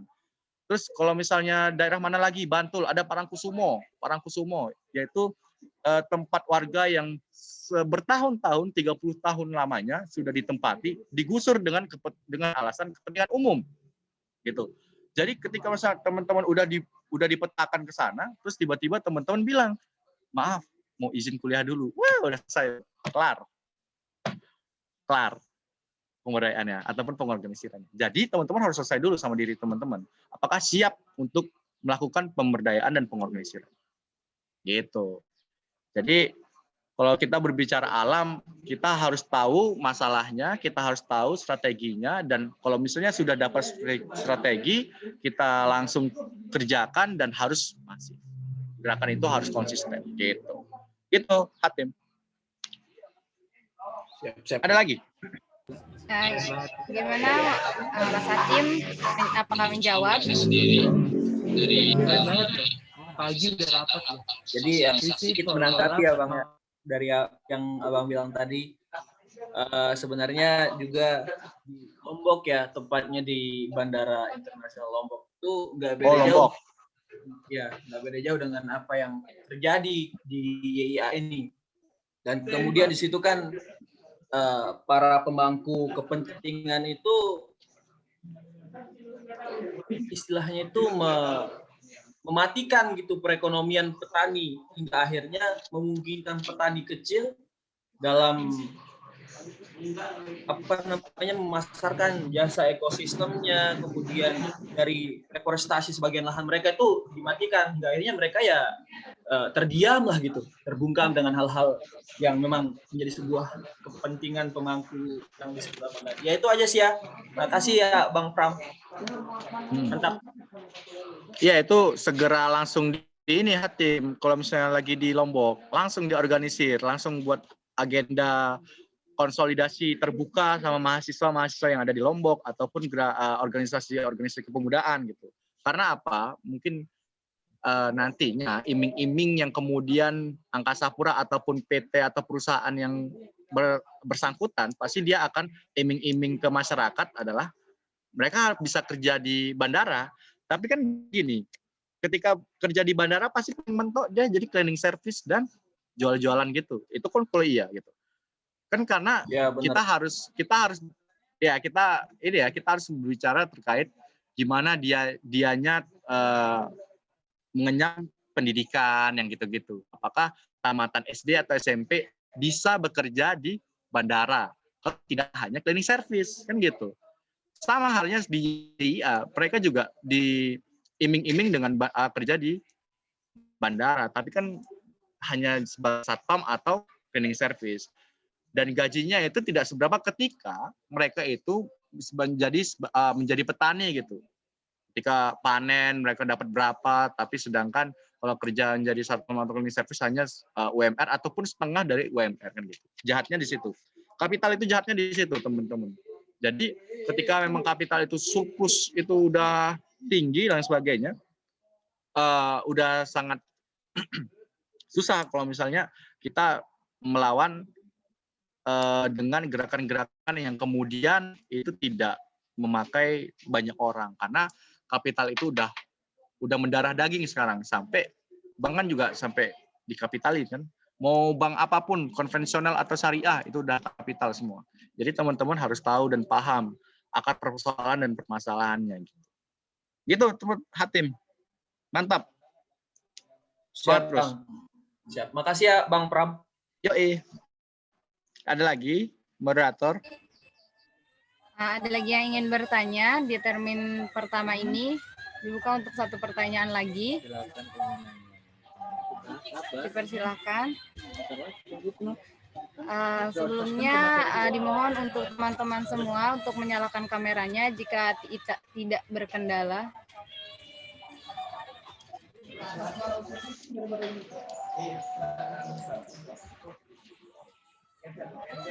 Oh.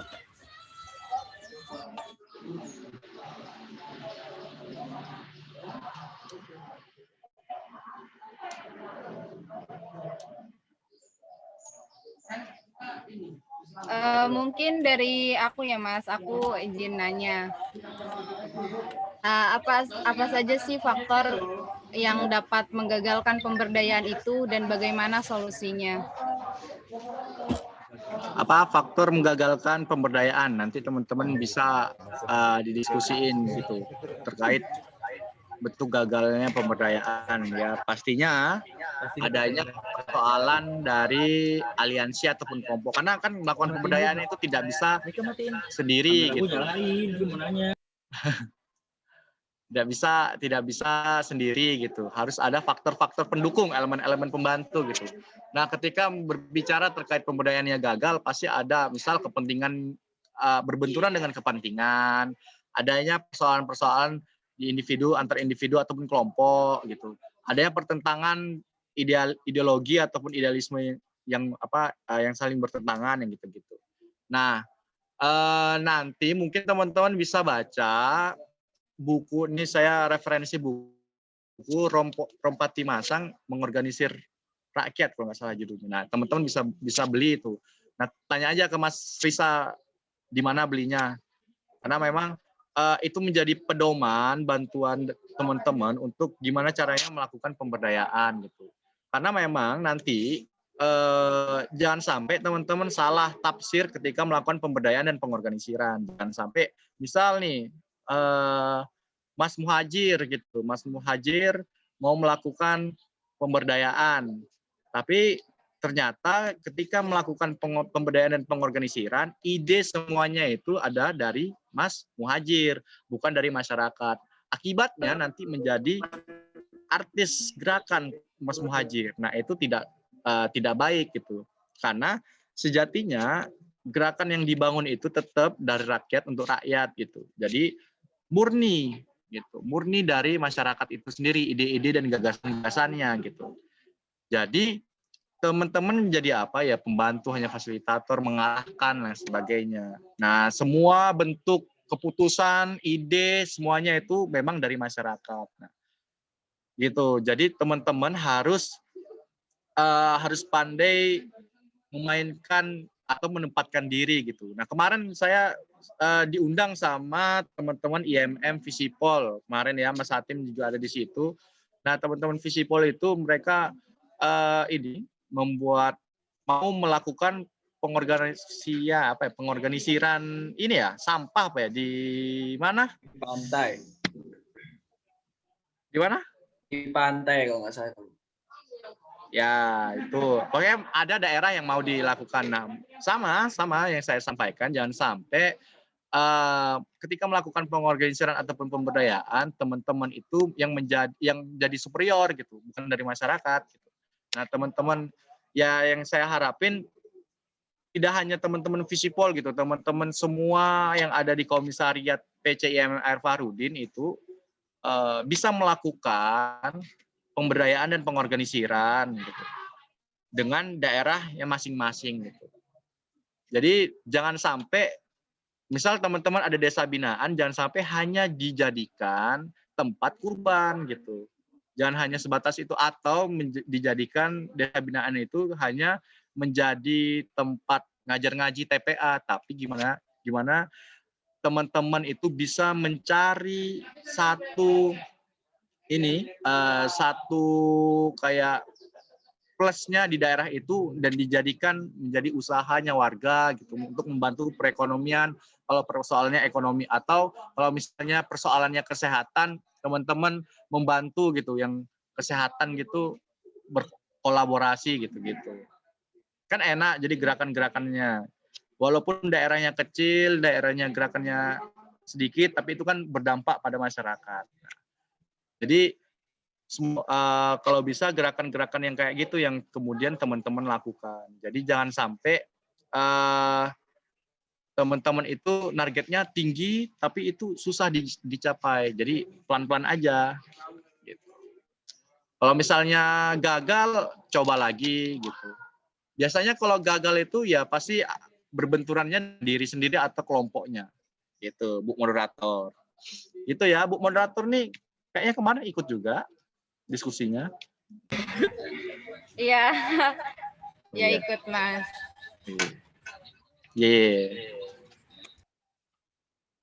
Oke, Ada mungkin lagi? untuk termin pertama udah selesai, dibuka termin kedua. Untuk 2 penanya lagi, ada yang ingin bertanya?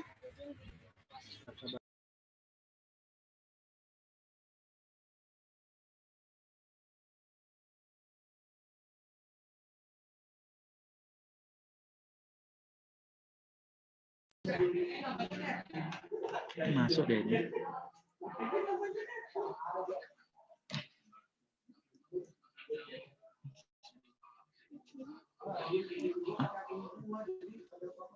Ya, halo Mas. Aku mau nanya dari panitia. Ya, panitia gimana?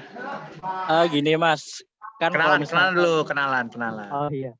Perkenalkan nama aku Aja Al-Hafiz dari Iya. Prodi Ilmu Pemerintahan 20. Iya, ya. WMY? UMY ya, Mas. WI enggak? Kejauhan. Oke. Jadi gini Mas, ketika kita sudah terjun ke ke sebuah pemberdayaan di desa, nah itu gimana sih Mas kiat-kiat kita supaya tidak terkesan menggurui gitu kepada masyarakat desa tersebut? Karena kan manusia ini sejatinya tidak suka digurui gitu Mas. Nah itu gimana Mas kiat-kiatnya supaya kita tuh terjun ke desa bisa berbaur dengan mereka tanpa harus bersifat menggurui gitu kepada mereka. Itu sih Mas pertanyaannya. Makasih. Oke, ya. Terima kasih ya teman-teman ya. Yang pertama, teman-teman nanti kan belajar ansos tuh. Analisis sosial, bukan antisosial ya. Analisis sosial ya, ansos ya. Nah, jadi itu ada metode-metodenya menganalisis. Pertama, kita sebelum menentukan desa yang kita target itu kan kita harus mengetahui apa plus dari desa itu, apa kekurangannya dan sebagainya gitu. Nah, ketika kita melakukan ansos kan pasti ada komunikasi yang nantinya itu berdampak pada apa yang kemudian didapat gitu, tim yang didapat gitu. Misal tim teman-teman sekolah rakyat itu turun ke desa mana? Desa Kaliwinongo gitu, daerah Kaliwinongo. Itu kan teman-teman untuk mengetahui daerah itu relevan untuk diorganisir kan pasti harus ada komunikasi sama warga, RT, RW dan sebagainya. Nah, itu harus dijaga. pola komunikasi yang kemudian teman-teman itu lakukan. Karena misal ini daerah Jogja, berarti Jogja itu dikenal sama etika dan attitude gitu ya kan. Jadi harus teman-teman harus harus apa namanya menyesuaikan dengan daerah gitu. Itu yang pertama. Yang kedua, yang jelas teman-teman harus selalu datang kepada masyarakat, klunwon gitu-gitu. Karena itu penting. Dan ketika memang ingin memberikan satu edukasi, dilempar pada persoalan. Misal, Mbak Moderator, misalnya Mbak Moderator itu adalah masyarakat terdampak.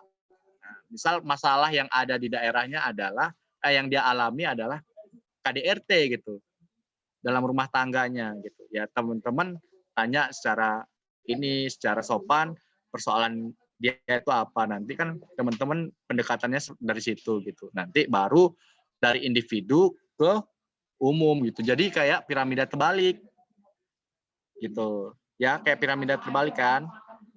Jadi umum atau mau kayak piramida aja dari khusus ke umum. Kalau untuk pendekatan. Tapi kalau misalnya cara penyelesaian secara metode pengorganisiran dari umum ke khusus gitu. Jadi seperti itu. Jadi ada metode-metode dan step-stepnya. Nah, nanti itu ada analisis sosial, analisis sosial misalnya. Terus ada agitasi dan propaganda kalau nggak salah ya materinya. Nah, itu nanti kan pasti dijelasin metode-metode seperti apa yang teman-teman akan dan bisa lakukan ketika turun ke masyarakat.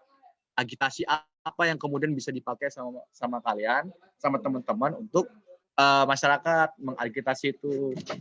Terus propaganda apa yang kemudian bisa dilakukan gitu dengan relevan isu-isu yang kemudian terjadi di masyarakat itu gitu.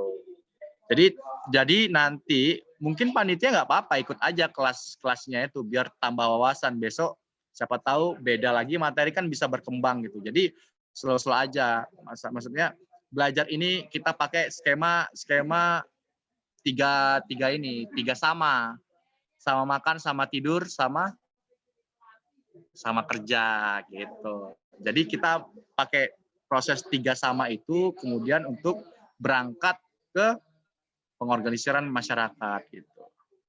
Nah, sama satu ya, terlepas dari menggurui dan tidak menggurui, tetap saya jelasin lagi bahwa teman-teman harus mempunyai targetan yang jangan terlalu tinggi gitu.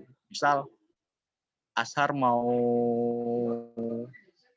target kemiskinan yang ada di daerah Kaliwunongo itu selesai, misalnya gitu contoh. Ya nggak bisa. Harus ada faktor-faktor yang kemudian itu harus didiskusikan ke masyarakat dan sebagainya. Jadi harus ada targetan kecil dan targetan besar. Itu ya teman-teman ya. Ada lagi nggak mau ditanyain?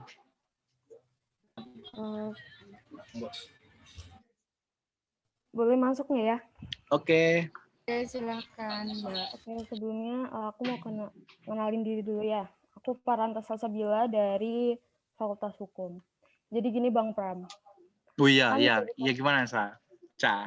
Dari tadi kan kita kan ngebahas tentang pemberdayaan masyarakat itu oleh suatu organisasi gitu atau aliansi. Nah, padahal menurut aku ya pemerintah itu juga berperan gitu dalam hal ini, dalam hal pemberdayaan untuk masyarakatnya gitu. Nah, menurutku juga bukannya nggak ada ya tindakan dari masyarakat itu terkait pemberdayaan untuk masyarakat tersebut. Tapi menurut aku lagi pemberdayaan yang dilakukan oleh pemerintah itu ya seolah tuh hanya formalitas saja gitu. Jadi mereka tuh melakukan pemberdayaan tapi tuh nggak yang signifikan gitu, perubahan yang bisa didapetin tuh nggak signifikan. Nah terkait hal tersebut sebenarnya bisa nggak sih Bang kita organisasi atau personal gitu pengen melakukan pemberdayaan ke masyarakat itu dengan mengajak bekerja sama gitu oleh pemerintah daerah atau pemerintah pusat sendiri. Dan juga aku mau tanya ke Bang Pram yang udah beberapa kali terjun mungkin ya di pemberdayaan masyarakat ini, pernah nggak sih mengajukan sebuah kerjasama gitu ke pemerintah tentang pemberdayaan ini, Bang? Itu aja sih. Makasih. Oke, bisa kalau misalnya mau ngajuin, karena ada lembaga-lembaga yang memang dari pemerintah itu ini untuk pemberdayaan ke masyarakat. Tapi kan yang pastinya pemerintah itu kan jarang untuk mau capek, mau repot gitu-gitu kan. Jadi mereka pasti butuh kayak elemen-elemen mahasiswa, masyarakat untuk untuk melakukan pemberdayaan. Pasti bisa untuk ada pengajuan. Terus dalam kasusnya memang kenapa jarang tampak dari pemerintah, karena memang targetnya mungkin tidak tepat sasaran gitu. Ya kan? Tidak tepat sasaran. Jadi jangankan untuk untuk tahu masyarakat itu diberdayain atau enggak, kadang itu datanya itu dimanipulatif dan sebagainya kan gitu. Biasanya terjadi seperti itu. Biasanya, tapi kan ada juga yang memang real. Mungkin teman-teman bisa cek ataupun langsung di lembaga-lembaga pemberdayaan, nanti dicari aja. Nah, kalau misalnya ditanya saya pernah nggak melakukan kerjasama, saya belum pernah, karena memang yang saya lakukan pemberdayaan itu adalah yang kita lawan adalah negara gitu, kan gitu. Karena ya masalah-masalahnya adalah masalah-masalah struktural. Masalah struktural itu masalah dari negara. Jadi kayak proyek strategis nasional, pembangunan atas nama daerah dan kepentingan umum, itu kan yang kita lawan adalah pemerintah gitu, daerah maupun pusat. Nah, jadi ketika saya melakukan pemberdayaan pun saya tidak pernah berafiliasi bersama pemerintah gitu. Karena memang si pelakunya adalah pemerintah. Tidak akan bisa dan tidak akan mungkin pemerintah itu akan bersama-sama menyelesaikan persoalan masyarakat ketika daerah itu sudah menjadi target untuk berinvestasi dan untuk membangun kepentingan umum dalam kata kutip itu. Jadi saya tidak pernah melakukan pemberdayaan dengan bekerja sama dengan pemerintah gitu. Tapi kalau teman-teman ingin, pasti bisa, karena ada ininya kok, ada lembaganya kok. Apa ya? Lupa saya. Nanti mungkin dicari, nanti saya cari, nanti saya kirim ke Ricky. Nanti saya komunikasi ke Risa, nanti gimana caranya Rizky mengkomunikasikan ke teman-teman. Jadi gitu, Caca. Pasti ada lembaga-lembaga yang seperti itu. Donor, pasti nanti mereka memberikan dana berapa sekian juta untuk melakukan pemberdayaan gitu. Gitu ya, teman-teman ya, Caca ya. Ada lagi nggak, Caca?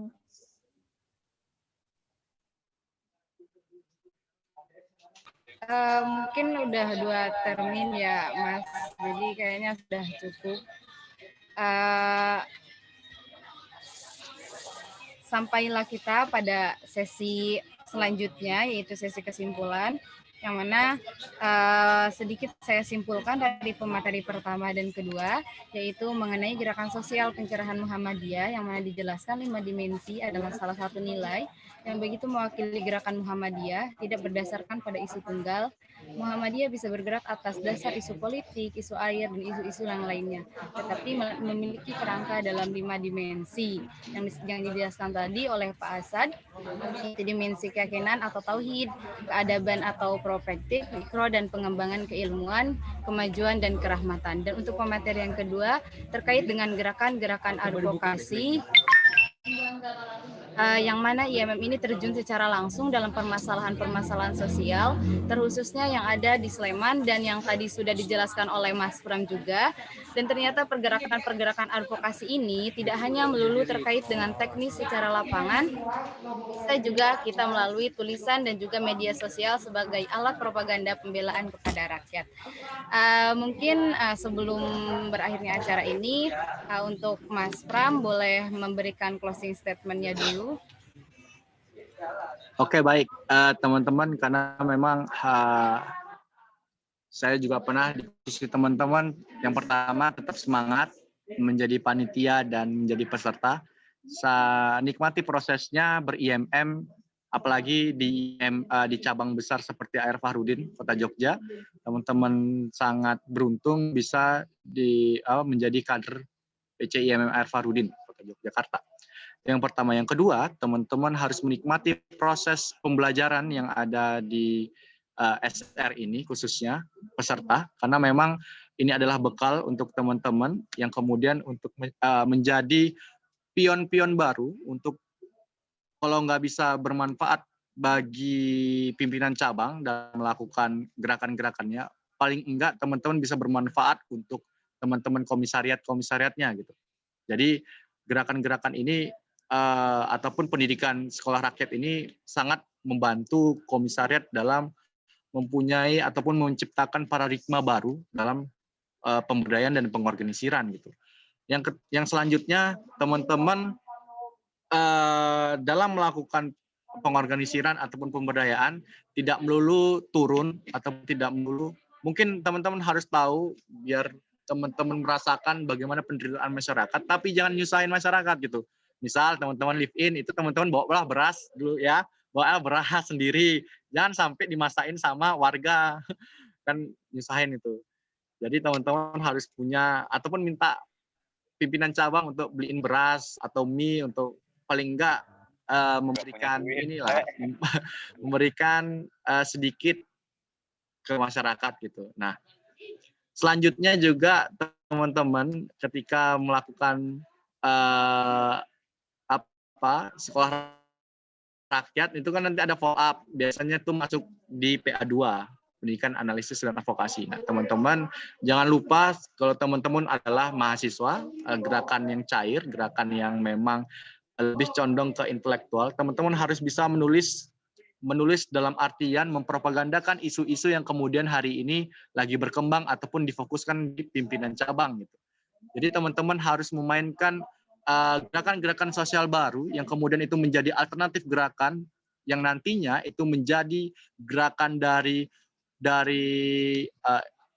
organisasi individu menjadi organisasi yang umum gitu. Gerakan yang individu, gerakan organisasi yang individu menjadi gerakan organisasi yang umum, ya gitu. Jadi menjadilah pelopor, menjadilah epicentrum dari gerakan PCA, gerakan epicentrum gerakan mau di IMM ataupun gerakan luar gitu. Itu menjadi pesan saya, karena memang cita-cita saya untuk PC dulu adalah menjadi epicentrum gerakan di Kota Jogja maupun di IMM gitu. Jadi teman-teman harus tetap semangat dalam melakukan analisis sosial, untuk melakukan gerakan-gerakan ataupun membahas isu-isu sosial maupun nasional, daerah ataupun wilayah ataupun kampusmu sendiri gitu. Karena memang itu penting bagi teman-teman dalam melakukan gerakan-gerakan seperti itu. Karena jangan jauh-jauh dulu berbicara masyarakat yang terdampak misal di Kulon Progo dan sebagainya, di sekitarmu dulu yang teman-teman harus tahu persoalan ataupun masalah apa yang kemudian dirasakan oleh teman-temanmu ataupun warga sekitarmu gitu. Jadi itu semoga teman-teman tetap semangat, lancar, dan bisa bermanfaat bagi orang banyak, dan walaupun tidak bermanfaat, paling enggak teman-teman ilmu yang teman-teman dapatkan itu bermanfaat bagi diri sendiri gitu. Mungkin itu saja closing statement saya. Maaf terlalu lama karena saya cinta dengan cabang saya ini.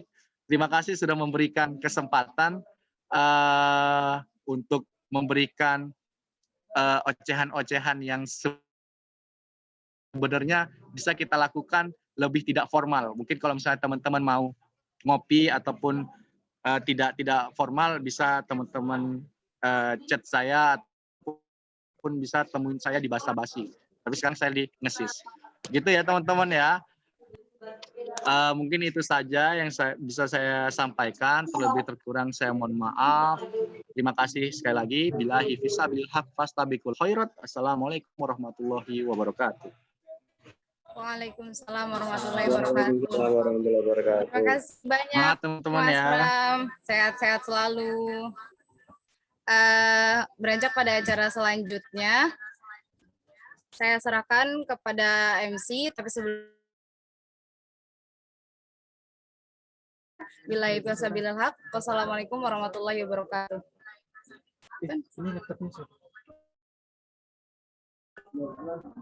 Terima kasih untuk Mbak Imawati Andrawati telah menjadi moderator dalam materi kali ini. Untuk acara selanjutnya yaitu doa yang akan dipimpin oleh Imawan Riyad. Waktu dan tempat kami persilahkan. Oke, baik, apakah suara saya terdengar kan sih? Bagaimana? Apakah suara saya terdengar? Baiklah, sebelum itu marilah kita beristighfar sama-sama. Astagfirullahaladzim, alladzi la ilaha illallah. Astagfirullahaladzim, alladzi la ilaha illallah. Astagfirullahaladzim, alladzi la ilaha illallah.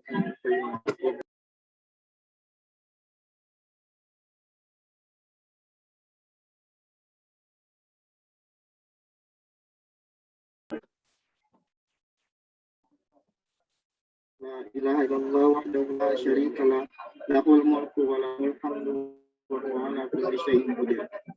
Baik, dilanjut dengan membaca Quran, kitab Al-Fatihah.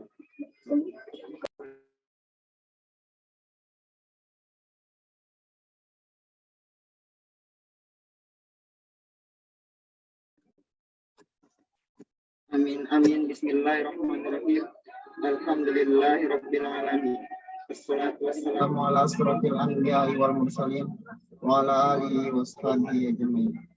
Allahumma antas salam wa minkas salam wa ilaika ya'udus salam. Wa hayyina rabbana bis salam wa dakhilal jannata daras salam.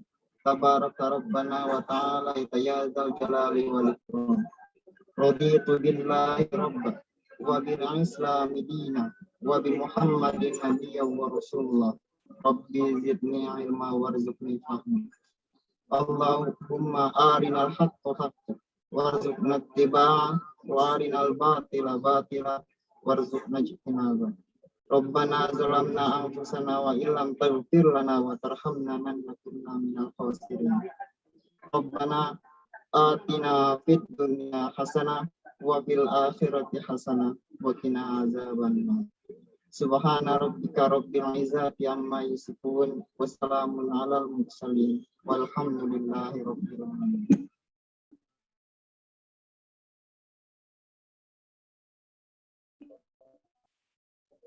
Terima kasih untuk Imawan Riyad telah memimpin doa untuk kali ini. Untuk acara selanjutnya yaitu pembacaan mohon maaf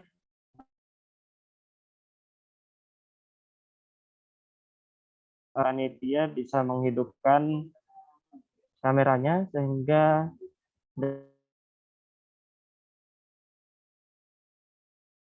dari kegiatan ini.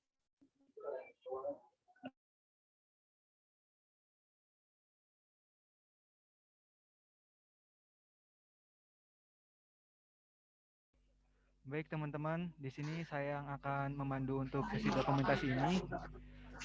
Oh, dokumentasi oh. Ya, sebelumnya Boleh kita keluar nggak? Monggo Mas, Iya, iya, monggo. Foto bersama dulu, Bang. Iya. Iya Mas, mungkin bisa ikut sesi dokumentasi ini. Oke.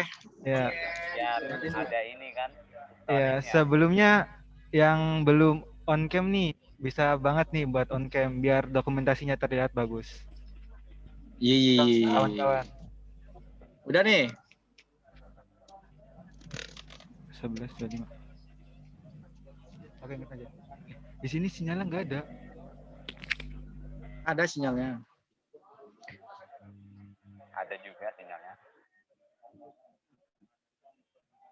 Sebentar ya. Ayo kawan-kawan yang lain yang belum on cam, masih banyak nih.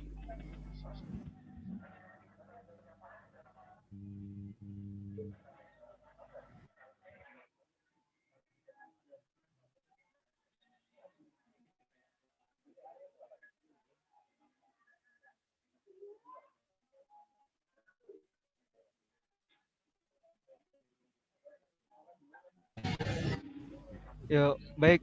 Nanti buat sesi dokumentasi kita buka 2 termin karena di sini ada 2 termin, ada 2 slide layar. Nanti untuk setiap termin kita bisa ambil 2 kali shoot buat setiap terminnya. Mungkin di sini untuk termin 1 dulu nih. Kita bisa tag, saya hitung dari 3 ya. 3, 2, 1. Cheese. Untuk slide selanjutnya. Yuk. 1, 2, 3. Cheese. Nah, untuk termin keduanya kita kembali ke slide 1 lagi. Yuk. 1, 2, 3. Cheese. Slide keduanya. 1, 2, 3. Cheese. Ya, baik teman-teman. Terima kasih.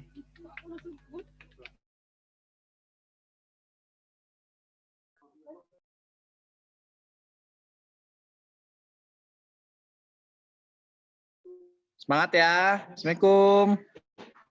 Waalaikumsalam. Makasih ya, Bang. Makasih, Mas. Makasih, Mas. Ya. Makasih, Bang Pram. Kopi kita kapan-kapan. Masuk. Yo. Lombok kita.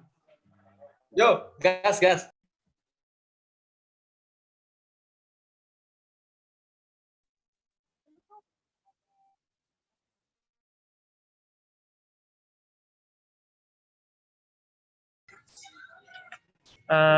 Untuk acara terakhir yaitu penutup, kami selaku MC mohon maaf jika ada kesalahan yang tidak disengaja maupun yang disengaja. Terima kasih sudah hadir pada acara kali ini. Kami ucapkan terima kasih. Assalamualaikum warahmatullahi wabarakatuh. Waalaikumsalam warahmatullahi wabarakatuh. Jangan lupa besok. Enggak, semangat panitia ya. Panitianya semangat tuh. Terima kasih Kak Hatim. Jaya. YMM Jaya. Noval, Tandi, semuanya, Dela. Ya, makasih. Semangat semuanya.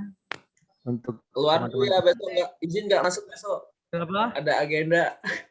Untuk teman-teman peserta jangan lupa untuk Izin nggak ikut sekolah. insert ini layar untuk kebutuhan presensi.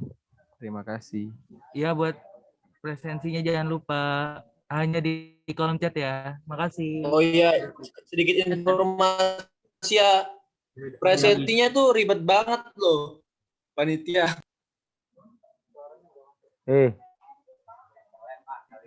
Apa yang ribet, Mas? Presensinya ribet banget tuh. Di bagian mana? Bentar.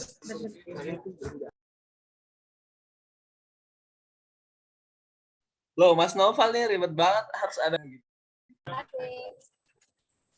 Ya kan, Resum singkat aja. kan itu kayak bukti kalau kalian semua ikut gitu loh, Mas. La ilaha illallah, kita ini udah ikut loh tanpa harus ngeresum semuanya. Kan kayak Kak Hatim nih, sering kan aktif-aktif tapi ninggalin Zoom. Nopal itu ya Kak Tim, Nopal. Nopal punya dendam tersendiri. Diri kota makin. Lah, katanya